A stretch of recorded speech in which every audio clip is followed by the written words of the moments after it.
Okay, thank you all. Thank you all for coming. It's very impressive. I called Johnny earlier. This doesn't come from my time. I'll tell you when I start. Uh, I called Johnny earlier. I said, "Are going to get people going to come because it's really they're predicting this torrential rainstorm, etc., and people will be worried about it, etc."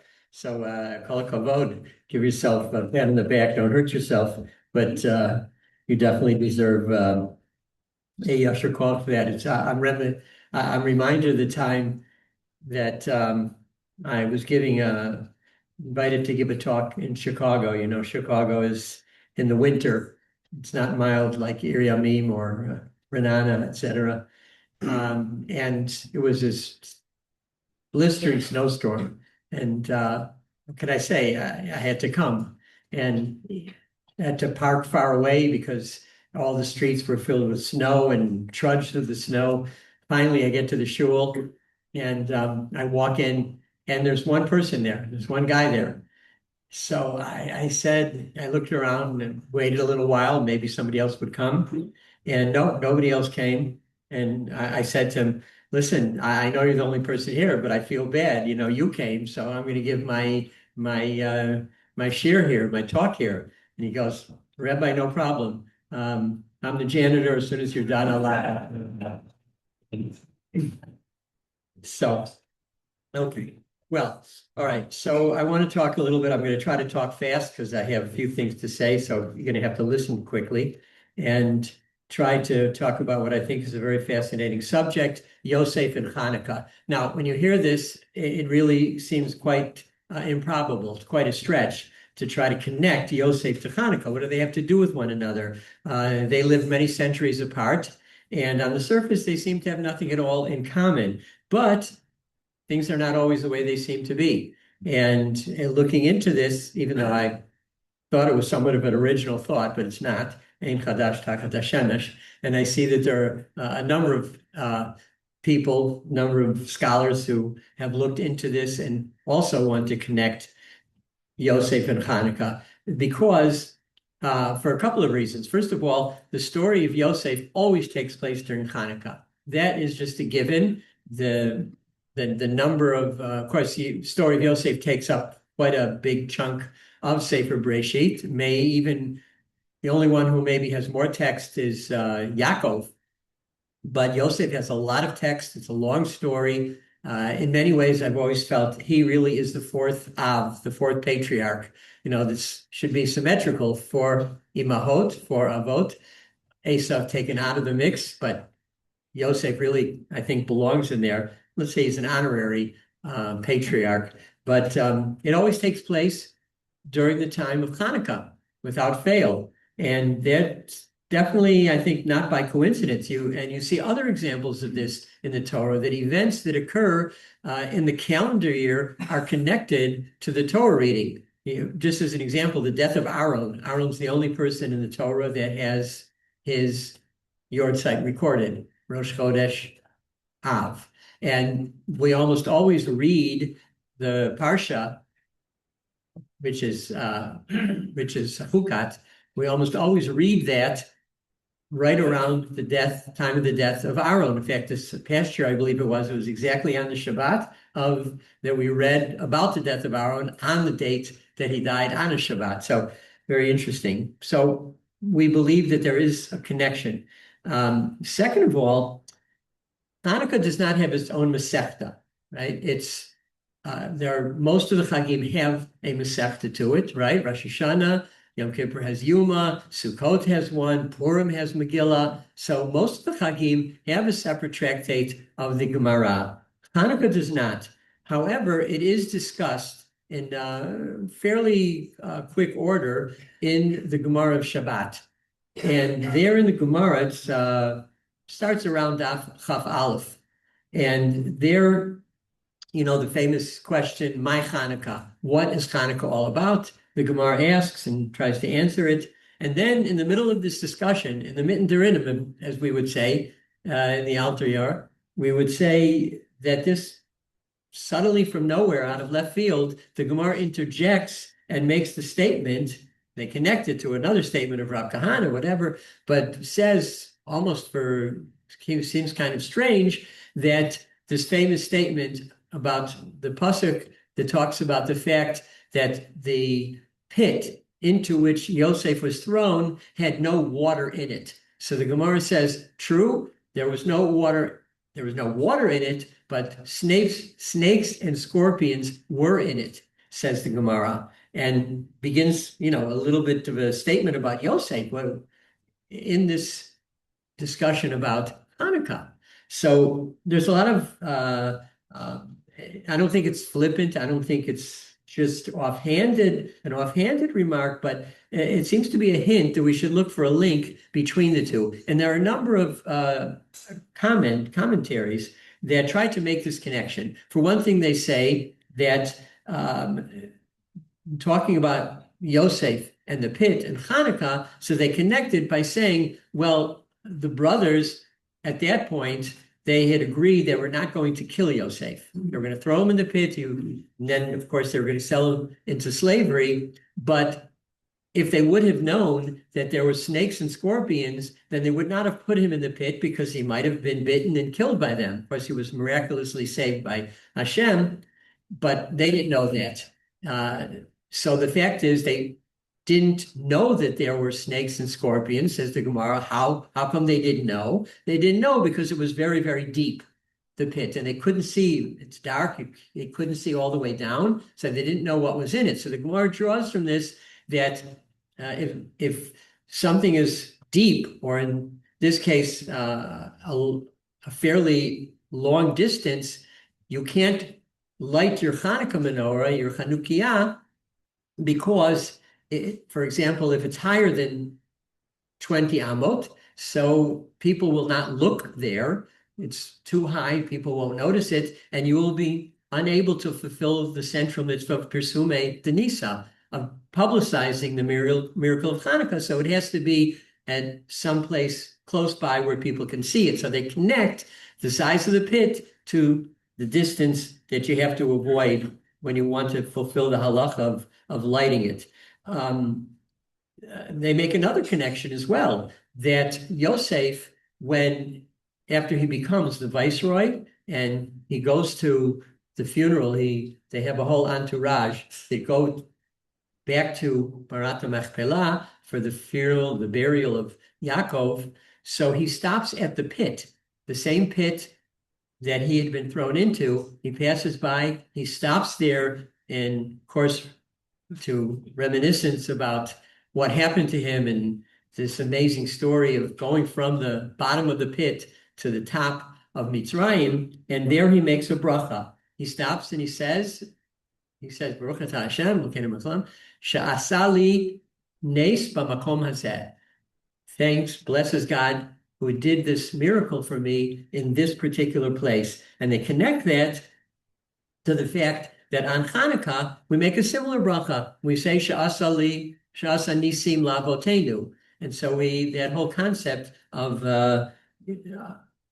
centering and remembering the miracles that are done for us. And it's a whole other issue that it's very, very interesting that you don't have to even light a Chanukah to make that bracha. You can pass it by. You can't make the bracha lahadlik. You're not lighting a Chanukah, but if you just see it, you can make the bracha about the nisim. So you see already that they're making this connection between the story of Yosef and Chanukah. And there's that whole issue that Yosef was saved, and we were also saved, that the Greeks represent darkness, according to Chazal. Their ways are ways of darkness, and ours are ways of light. So making that connection as well. But I want to suggest that there's something here much deeper than to connect Yosef and Chanukah. First of all, my Chanukah. What is Chanukah at its source?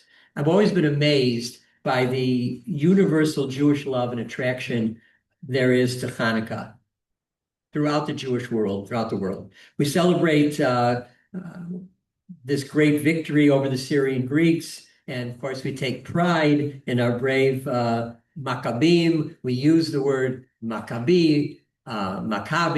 It's really a source of kind of a synonym for the strength of Israel. We have Maccabi Tel Aviv, which is, the great basketball, always the leading, basketball team in Israel. And we have an Olympics. Our own Olympics is the Maccabi Games. So, we draw upon that strength dating back to the original Maccabim, and that's understandable. But we forget that there were two wars that were fought in the Chanukah story, not just one. While the second battle was external, the first battle was internal. And that was the battle between brothers, the civil war that we fought, the war of the Hellenists versus the purists. We had to fight the growing wave of assimilation as more and more Jews adopted Greek mores, Greek clothes, even the Greek language. We know that the Chachamim were very much against the idea of translating the Torah into Greek, but you see already they wanted to, even if they had to study Torah, let them study it in Greek. And therefore, this became a spiritual battle carried out in a physical combat. The first shot of the war, you might say, that was when Matityahu, the Kohen Gadol, the father of the Maccabim, right, the brothers. So he sees that there is a Jew who is bringing a pig on one of the bamot, on one of the high places, in order to ki'ilu make an offering, an idolatrous offering, but also a way of kind of turning the knife and mocking the Jewish practice of bringing karbanot. And Matityahu very quickly senses that this is the time that we're going to finally engage in this spiritual war, in this war of ideologies. He takes a sword, and very similar to what Shmuel Hanavi did, right? He was a Navi, and yet when the time came and he had to take justice, take vengeance, when he killed Agag, right, of Amalek. So here, war begins, and without getting into the whole story, but we see from the story of Chanukah that this was an ideological battle as well. So our heroes include Elazar, who died rather than eat pork when he was being told either eat that or die. You know the story of Hannah and her 7 sons, that all of them die rather than commit any act that even smacks of avodah zarah, of idolatry. So we see that this was the central idea of the war, that we have to keep Judaism pure. We have to make sure that it's not combined somehow and mixed with the Greek culture. And thus, any of the oil which had been touched by the Greeks became impure. And the Kohanim said, you can't use it. The entire symbolism of Chanukah, I think, reflects the struggle to maintain this purity and prevent the dilution of Judaism and Greek, of Judaism and halacha with anything Greek. So therefore, we have this strong minhag to use olive oil for our Chanukiah, because it does not mix with other liquids. And it represents this idea, we're not going to have a mixture of Greek and Jewish culture. It just doesn't work. And like the oil, it has to remain pure and unadulterated. And therefore, the Chachamim ruled that although normally speaking, quoting the Gemara in Pesachim, Daf Ayin Zayin, that Tuma Hutra B'Tzibur, that if you have a situation where everybody is Tameh, when they re-enter the Beit HaMikdash, and essentially everyone had become Tameh. It's a good song, though. Where halachically they could have said, okay, go ahead and use whatever oil you have, because nobody here is tahor. Nevertheless, and they could have done that on Chanukah as well. Nonetheless, they decided, no, in this particular case, we're not going to water down the Judaism. Either you stand for something or you fall for everything. And they stood and said, this is going to be pure. We're going to wait, even though we're going to wait. We're going to use the oil that we have. And that's the pure oil, representing the fact that we have to be pure. I would just mention to me, it's very reminiscent. On first trip I took to Russia to visit refusenikim. So I had brought with me ketubot in order to, you know, the marriages there, they didn't have rabbis, nobody to officiate. And so I took a number of ketubot with the refuseniks, and I said to them, I'm here and I'm also prepared to do weddings for those who were already living actually as husband and wife. And so they said, well, Rabbi, wait a minute, we want to have a discussion. And they took a discussion as a group. I don't know really everything that was said. I learned before I went how to read Cyrillic and how to write Cyrillic, but not to really understand very much Russian. And afterwards, they came back and they said to me, we decided that we don't want to we know it's a good thing that you want to do, but we don't want to get married until we can do it 100% the way it should be done, with the wives going to the mikvah. And they can't go to the mikvah because it's very dangerous in Russia. Now, this was before perestroika. They said, if we go to the mikvah, the women can be arrested, they can be attacked there. And therefore, we all know that we just avoid going to the mikvah. We can't do it now. And we'll wait to the time when we can do it in order to have our weddings. And I said to them, I just want you to know that I have a psak that even though ideally you should go to the mikveh before, but if you're living together as husband and wife, you should do it. You should be already married, kedatu kedin, and when the time comes, l'mafreya, you'll go to the mikveh at that time. And they said, yes, we hear you, but we don't want to. We want to do this. We want to be 100% pure Jews and do it in the right way. It was just very, very impressive that they had that feeling. And those refusenikim, certainly those who went to Israel, these were people like Mendelevich and Sharansky and all of these great heroes who came and were very, very, strong and sincere and dedicated in terms of keeping halakha as well. So that's why it's ironic that Jews worldwide, including Jews who are rather lackadaisical in their observance of Torah and Mitzvot, who may not keep kosher, who may not ever open a sefer, or even light a Shabbat candle, nevertheless, when it comes to Chanukah, they enthusiastically embrace the Chag. It almost seems self-defeating to celebrate the victory of a pure, unsullied, traditionally loyal Maccabee army while not proclaiming adherence to Torah law, even akin a little bit to the Hellenistic idea of adopting a foreign culture along with Judaism. But I want to give this a positive spin. Deep down, I think all Jews have within us a spark of holiness. This is what we believe. It doesn't always flare up. It's not always on display, but this light is ever present. And Hanukkah sends the message that even the smallest light can grow larger and brighter if it comes from a good place, if it forms any connection whatsoever to Jewish life and tradition. And this, I suggest, is why Beit Hillel, his position of lighting small, one candle, one light on the first night and working our way up to 8, is favored over the idea, the psak of Beit Shammai, who says you start with 8 and you go down to 1, because this is exactly what the approach that we're trying to express. Even one light is already fulfilling the mitzvah. One light together with the shamas. And the shamas is the higher light of Hashem, you might say. It's always watching over us. It watches over the other candles. But this is why we also adopted the minhag of not only lighting one light for one person, which completely fulfills the mitzvah. Instead, we just decided to be mahadrin mina mahadrin. Sometimes people ask me, what is mahadrin?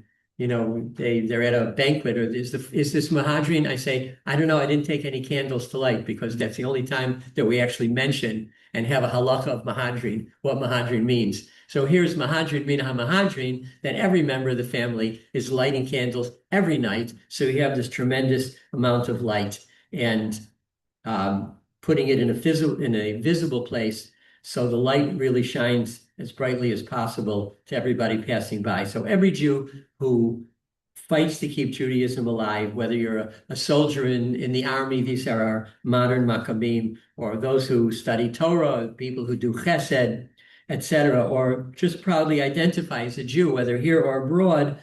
Such a person, I think, is continuing this battle to keep our flame alive and is in the spirit of the Maccabim. And that's why our national symbol was adopted as the menorah, Chanukah, outside the Knesset and on many on coins, on stamps, etc., because it's proclaiming that we fought this battle and will continue to fight this battle to be a nation that has its own character, obviously a Jewish character, which leads me to the final connection, I think, between Yosef and Chanukah. You know, the entire Sefer of Breshit has been consumed with this dysfunctional intra-family warfare. Starts right at the beginning, Cain's jealousy of Hevel, he kills his brother. The Noach's children don't get along very well with each other either. Yishmael and Yitzchak, they can't live together. Yaakov and Esav create this ongoing blood feud. And the saga of Yosef caps this whole syndrome as the brothers contemplate to killing him and choose instead to sell him into slavery. But as the Sefer happily ends, Yosef not only makes peace with his siblings, but he supports them and their families for many generations. And while Chanukah also begins with a battle of brothers, it ends with a communal victory and the establishment of an eternal holiday that's equally celebrated by all streams of Judaism, wherever you come from, whatever you observe at other times of the year. This is a rare moment of unity, and it's, I think, symbolized perfectly by the Chanukah itself, because it has many branches, but just one base, that there come people coming from many different directions and practicing or not practicing many things, but at the end of the day, recognizing that we all do come from one source, even if we branch out in many directions. And that we hope will ultimately, this shape of many branches, but one base, that will be the shape of the Jewish future that ultimately lights our way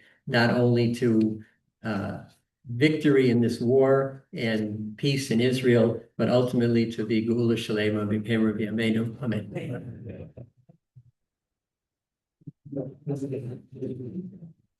Thank you very much, Rabbi Weiss. Just need to stop the recording. Nobody wants to hear me on the recording. 1 second.